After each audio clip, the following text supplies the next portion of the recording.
ആരും സ്കിപ്പ് ചെയ്ത് പോവല്ലേ. ഇന്ന് വളരെ പെട്ടെന്ന് നമുക്ക് ഉത്തരം കിട്ടുന്ന പവിത്രമേറിയ ഒരു ദുആഇനെ കുറിച്ച് പറഞ്ഞുതരാം. വെള്ളിയാഴ്ചയാണ് അത് ചൊല്ലേണ്ടത്. മഗ്‌രിബിന് മുമ്പായിട്ട് ചൊല്ലണം.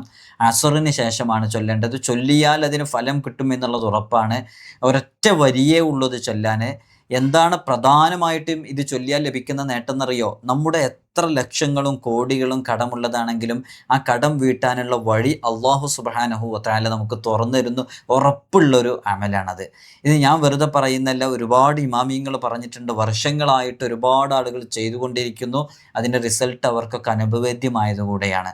എത്രത്തോളം എന്ന് പറഞ്ഞാൽ വലിയ വലിയ കടങ്ങളുള്ളവരൊക്കെ ഇത് ചൊല്ലിയിട്ട് ആ കടം വീട്ടാനുള്ള വഴികൾ അല്ലാഹു സുബ്ഹാനഹു വ തആല അവർക്ക് തുറന്നു കൊടുത്ത എത്രയോ അനുഭവമുണ്ട്. ചില ആളുകളൊക്കെ ഇത് സ്ഥിരമായി ചൊല്ലുന്നവരാണ്, പതിവാക്കുന്നവരാണ്, ജീവിതത്തിലേക്ക് ചേർത്ത് വെച്ചവരാണ്. വെള്ളിയാഴ്ച മഗ്‌രിബിന് മുമ്പായി അസറിന് ശേഷം ആരെങ്കിലും ഇത് ആത്മാർത്ഥമായിട്ട് ചൊല്ലുകയാണെങ്കിൽ 70 തവണയാണ് ചൊല്ലേണ്ടത്. അവൻ്റെ എത്ര വലിയ കടമാണെങ്കിലും, പർവ്വത സമാനമായ കടമാണെങ്കിലും റബ്ബ് സുബ്ഹാനഹു വ തആല അത് വീട്ടാനുള്ളൊരു വഴി അവൻ അറിയാത്ത രൂപത്തിൽ തുറന്നു കൊടുക്കും. ഇൻഷാ അല്ലാഹ് നമുക്ക് വളരെ കൃത്യമായിട്ട് തന്നെ പഠിക്കാം. അല്ലാഹു തൗഫീഖ് നൽകി അനുഗ്രഹിക്കുമാറാകട്ടെ. വിഷയത്തിലേക്ക് പ്രവേശിക്കുന്നതിൻ്റെ മുമ്പ് എല്ലാ ദിവസവും സൂചിപ്പിക്കാറുള്ളത് പോലെ തന്നെ നേരിട്ട് കാണാനുള്ള ഡേറ്റ് ചൊവ്വാഴ്ചകളിൽ മാത്രമാണ്. ചൊവ്വാഴ്ച നേരിട്ട് വരാൻ ബുക്ക് ചെയ്യാൻ വിളിക്കേണ്ടത് ഞായറാഴ്ച 10 മണിക്കാണ്. വിളിച്ച് ബുക്ക് ചെയ്തതിന് ശേഷം മാത്രമേ വരാവൂ എന്ന് ഓർമ്മപ്പെടുത്തണം. പലരും വിളിക്കാതെയും ബുക്ക് ചെയ്യാതെയൊക്കെ വരുന്നുണ്ട്. അതുകൊണ്ടാണ് നമുക്ക് ഇടയ്ക്കിടയ്ക്ക് ഇത് പറയേണ്ടി വരുന്നത്. ഇതിൻ്റെ അപ്ഡേഷനും കാര്യങ്ങളൊക്കെ ഇൻസ്റ്റഗ്രാമിൽ വാട്സപ്പിലൊക്കെ നമ്മൾ അപ്ഡേറ്റ് ചെയ്യാറുണ്ട്. ഇൻസ്റ്റഗ്രാമിൻ്റെ ലിങ്ക് ഡിസ്ക്രിപ്ഷനിൽ കൊടുത്തിട്ടുണ്ട്. അവിടെ നോക്കിയാൽ നിങ്ങൾക്ക് അതൊക്കെ കാണാൻ സാധിക്കുന്നതാണ്. നമ്മൾ പറയുന്നത് ഏതാണെന്നറിയോ? വളരെ പവിത്രമേറിയ ദുആ. ഞാൻ വളരെ വേഗം തന്നെ ആ വിഷയത്തിലേക്ക് പ്രവേശിക്കുകയാണ്, ദുആയിലേക്ക് പ്രവേശിക്കുകയാണ്. ഞാനിത് എഴുതി തയ്യാറാക്കിയിട്ടില്ല, പെട്ടെന്ന് എടുത്തൊരു വീഡിയോ ആയതുകൊണ്ട് ഞാൻ ഈ പറയുന്നത് പോലെ നിങ്ങൾ കൃത്യമായിട്ട് ചൊല്ലുക. ഇത് നമ്മൾ എഴുതിയത് കൃത്യമായിട്ട് ഇതിൻ്റെ ഒരു ഫോട്ടോ നമ്മൾ ഇൻസ്റ്റഗ്രാമിൻ്റെ ബ്രോഡ്കാസ്റ്റ് ലിസ്റ്റിൽ ഇട്ടിട്ടുണ്ട്. അവിടെ നോക്കിയാൽ നിങ്ങൾക്ക് ക്ലിക്ക് ചെയ്താൽ അത് നിങ്ങളുടെ ഫോണിലേക്ക് അതെത്തും. അപ്പോൾ നിങ്ങൾക്ക് നോക്കിയിട്ട് ചൊല്ലാനും പറ്റും. ഇൻസ്റ്റഗ്രാമിൻ്റെ ലിങ്ക് ഡിസ്ക്രിപ്ഷനിലുണ്ട്. ഏതാണ് ആ ദുആ എന്ന് ചോദിച്ചാൽ അല്ലാഹുമ്മ അഗ്നിനി ബിഫദ്ലിക അമ്മൻ സിവാക് വബിഹലാലിക അൻ ഹറാമിക്. ഇതാണ് ആ ദുആ. അല്ലാഹുമ്മ അഗ്നിനി ബിഹലാലിക അൻ ഹറാമിക വബിഫദ്ലിക അമ്മൻ സിവാക്. 2 രൂപത്തിൽ വന്നിട്ടുണ്ട്. 2 രൂപത്തിലല്ല, വ്യത്യസ്തങ്ങളായ രൂപങ്ങളിൽ വന്നിട്ടുണ്ട്. അതിൻ്റെ നമുക്ക് വളരെ എളുപ്പത്തിൽ ചൊല്ലാൻ പറ്റുന്ന ചില രൂപങ്ങൾ പറയാം. ഒന്ന്, അല്ലാഹുമ്മ അഗ്നിനി ബിഹലാലിക അൻ ഹറാമിക വബിഫദ്ലിക അമ്മൻ സിവാക് എന്ന രൂപം. അത് വളരെ വളരെ പെട്ടെന്ന് നമുക്ക് ചൊല്ലാൻ പറ്റും. എങ്ങനെ? അല്ലാഹുമ്മ അഗ്നിനി ബിഹലാലിക അൻ ഹറാമിക് വബിഫദ്ലിക അമ്മൻ സിവാക്. അല്ലാഹുമ്മ അഗ്നിനി ബിഹലാലിക അൻ ഹറാമിക് വബിഫദ്ലിക അമ്മൻ സിവാക്. അങ്ങനെ. ഇനി ഇങ്ങനെയും കാണാം, അല്ലാഹുമ്മ അഗ്നിനി ബിഫദ്ലിക അമ്മൻ സിവാക് വബിഹലാലിക അൻ ഹറാമിക്. ഞാൻ ആദ്യം പറഞ്ഞ രൂപത്തിൽ ചൊല്ലിക്കോ. എങ്ങനെ?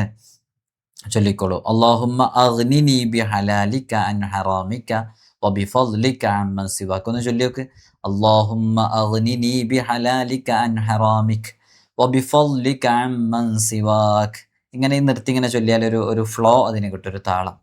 അല്ലാഹുമ്മ അഗ്നിനി ബിഹലാലിക അൻ ഹറാമിക് വബിഫദ്ലിക അമ്മൻ സിവാക്. ഇത് ജുമുഅക്ക് ശേഷം ഈ കാണുന്ന ദിക്ർ, ഇതൊരു ദുആ ആണ്. ഇത് 70 തവണ ഉരുവിട്ടാൽ അല്ലാഹു സുബ്ഹാനഹു വ തആല അവനെ സമ്പന്നനാക്കും. സാമ്പത്തികമായ പ്രതിസന്ധികൾ നീക്കിക്കൊടുക്കും. ഏത് രൂപത്തിലാണോ അവനിലേക്ക് കടം വീട്ടാനുള്ള വഴികൾ തുറന്നു തരാന്ന് അവന് പോലും പറയാൻ പറ്റാത്ത രൂപത്തിൽ, അവനറിയാത്ത പ്രതീക്ഷിക്കാത്ത രൂപത്തിൽ കടം വീടാനുള്ള കവാടങ്ങൾ അവൻ്റെ മുമ്പിൽ തുറന്നു കിട്ടും എന്ന് സ്വാലിഹീങ്ങൾ നമ്മെ പഠിപ്പിക്കുന്നുണ്ട്. അനസ് റളിയല്ലാഹു അൻഹു റിപ്പോർട്ട് ചെയ്യുന്ന ഹദീസ്, മുത്തുനബി സല്ലല്ലാഹു അലൈഹി വസല്ലം തങ്ങൾ പറഞ്ഞതാണ്, ആരെങ്കിലും 70 തവണ ഇത് ജുമയുടെ സമയത്ത് വളരെ ആത്മാർത്ഥമായിട്ട് ചൊല്ലിയാൽ അല്ലാഹു അവനെ സമ്പന്നനാക്കി മാറ്റും എന്നുള്ളത്. ഇത് ഒരുപാട് മഹത്വങ്ങൾ പറയുന്നുണ്ട്. അലിയാർ തങ്ങളോട് പറയുന്നുണ്ട്, ചില വാചകങ്ങൾ ഞാൻ പഠിപ്പിച്ചു തരാം.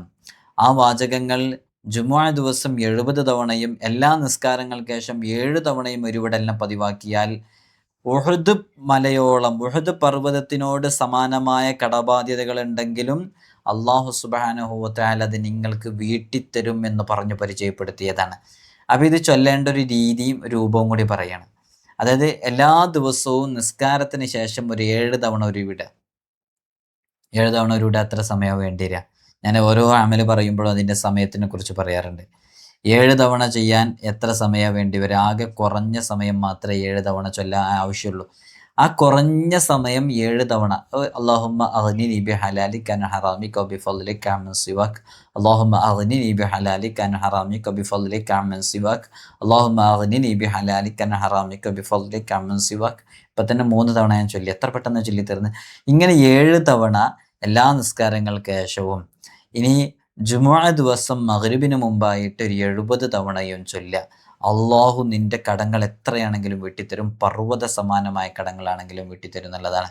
അള്ളാഹു നമുക്ക് പഠിക്കാനുള്ള തൗഫീഖ് നൽകി അനുഗ്രഹിക്കുമാറാകട്ടെ. ഇതുമായി ബന്ധപ്പെട്ട് ഒരുപാടുണ്ട്. ഇനി നിങ്ങളോട് പറയാനുള്ളത്, സാമ്പത്തികമായ വിഷയത്തിൽ ഇടപെടുമ്പോൾ വളരെയധികം ശ്രദ്ധിച്ച് മാത്രം ഇടപെടുക. ലോൺ എടുക്കുന്നത്, പലിശയുമായി ബന്ധപ്പെടുന്നത് വലിയ പാപമാണെന്ന് നമുക്കൊക്കെ അറിയാം. പക്ഷെ പലപ്പോഴും ബുദ്ധിമുട്ടിയ അവസരത്തിൽ ഇനി എന്ത് എന്ന ചോദ്യത്തിന് ഉത്തരം കിട്ടാത്ത ഘട്ടത്തിൽ വരുമ്പോൾ എടുത്തു പോകുന്നതാണ്. അള്ളാഹു നമുക്ക് പുറത്തു തരട്ടെ. അള്ളാഹു നമുക്ക് ഈ പലിശയുമായി ബന്ധപ്പെട്ടതിനെ ശക്തമായിട്ട് ഹദീസുകളിലും ഖുർആനിലൊക്കെ ശക്തമായിട്ട് ഇതിനെ വിമർശിക്കുകയും അതിൻ്റെ വലിയ ശിക്ഷകളെക്കുറിച്ച് വിശദീകരിക്കുകയൊക്കെ ചെയ്തിട്ടുണ്ട്. അല്ലേ? പേടിയാണ് അതൊക്കെ കേൾക്കുമ്പോൾ. ഞാനതൊന്നും ഇപ്പോൾ പറയുന്നില്ല. ഇൻഷാ അല്ലാഹ് ആ ശിക്ഷകളൊക്കെ ഇതിൻ്റെ ഗൗരവത്തെ അറിയിക്കുന്നുണ്ട്. അപ്പോൾ നമ്മളിൽ പലരും പലിശയുമായി ബന്ധപ്പെട്ടതാണ്.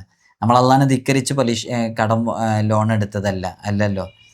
അങ്ങനെ നാളെ പരലോകത്ത് നിന്ന് ഇതിന് ശിക്ഷ കിട്ടും എന്നുള്ള പേടി നമുക്ക് ഇപ്പോഴും നമ്മുടെ മനസ്സിലുണ്ട്. ലോൺ എടുത്തവരുടെയൊക്കെ മനസ്സിലുണ്ട്. പലരും അത് പറയാറുണ്ട്.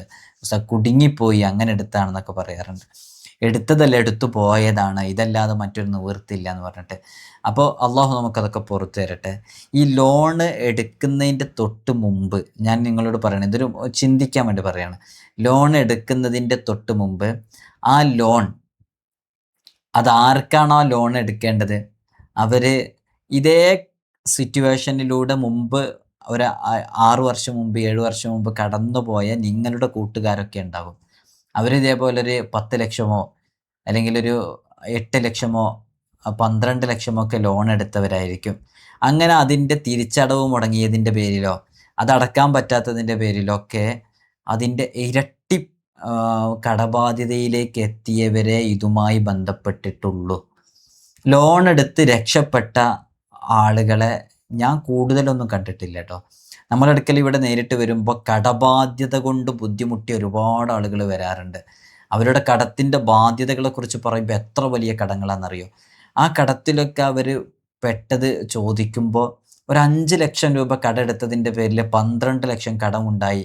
ലോൺ എടുത്തതിൻ്റെ പേരിൽ, അടക്കാൻ പറ്റാത്തതിൻ്റെ പേരിൽ, അടക്കുന്ന മുഴുവൻ പലിശയിലേക്കാണ് പോകുന്നത്.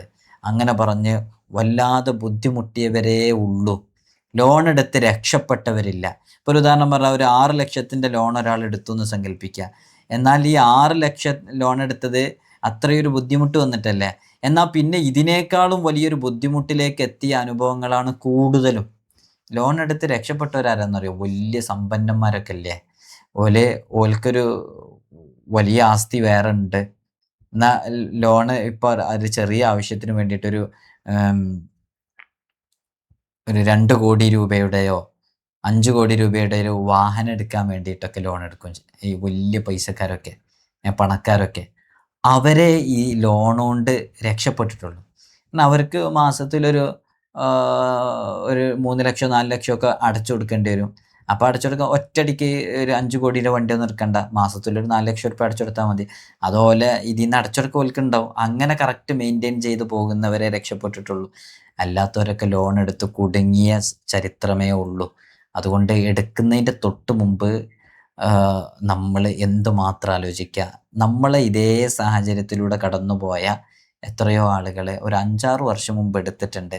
അവർ ഇത് 5 വർഷം കൊണ്ട് അടച്ചു തീർക്കണം എന്ന് കരുതി എടുത്തതാണ്. എന്നിട്ട് അവർ 5 ലക്ഷം കടമെടുത്തതിൽ ഇപ്പോൾ അവർ 10-12 ലക്ഷം രൂപയുടെ ബാധ്യതയിൽ, കടബാധ്യതയിൽ പെട്ട് കുടുങ്ങി നിൽക്കുകയാണ് എന്നുള്ളത് നിങ്ങൾ മനസ്സിലാക്കുമ്പോൾ കുറച്ചൊക്കെ നമുക്ക് മാറി ചിന്തിക്കാനുള്ളൊരു അവസരം ഉണ്ടാവും.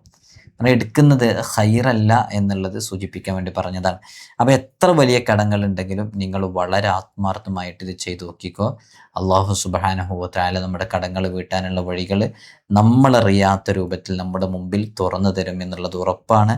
അള്ളാഹു നമുക്ക് തൗഫീഖ് നൽകി അനുഗ്രഹിക്കുമാറാകട്ടെ. നിങ്ങളൊക്കെ ദുആ ചെയ്യണം. അസ്സലാമു അലൈക്കും വറഹ്മത്തുള്ളാഹി വബറകാതുഹു.